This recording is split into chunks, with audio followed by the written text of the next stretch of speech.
At the Cure International Hospital in Kabul, Dr. Sophia is treating patients. She works in the medical field of obstetrics and gynecology.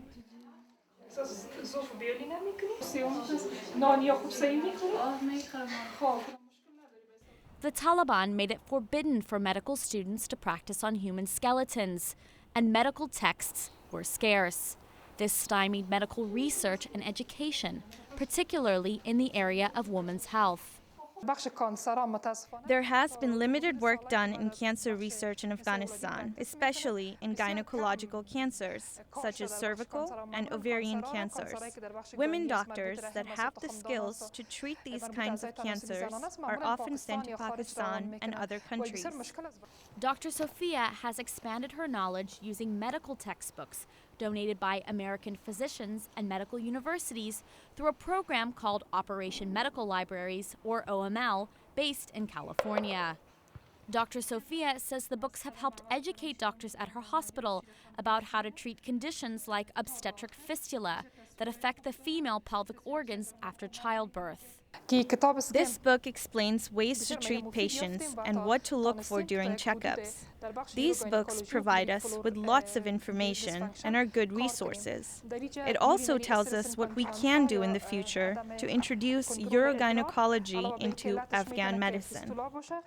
OML has delivered over $1.5 million worth of medical resources to Afghanistan since the program began in the country in 2008.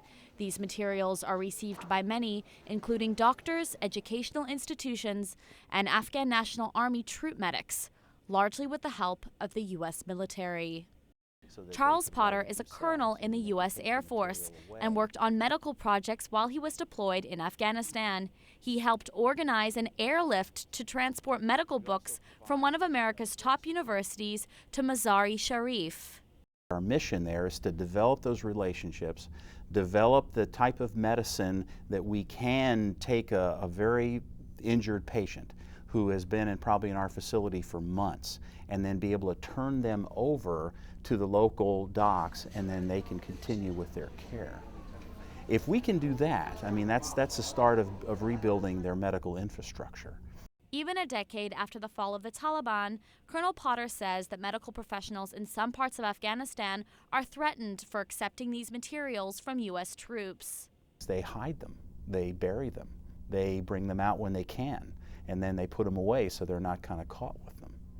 So it is a danger for them to do that, but they're thirsty for that knowledge. In addition to the risk, most of the books are written in English, and few medical training facilities have translators. It's the illustrations that medical books have that would show a part of the body or an organ or how to do a particular procedure that's most important to them.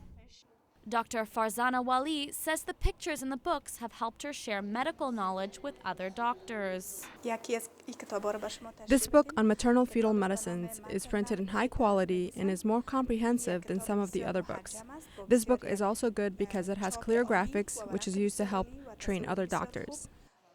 Medical resources have already been donated through OML to 6 Afghan provinces, including Kabul, Kandahar, Balkh, Herat, Nangarhar, and Parwan. Donations continue to pour in from doctors, hospitals, and universities across the United States. Philippa Levenberg, VOA News.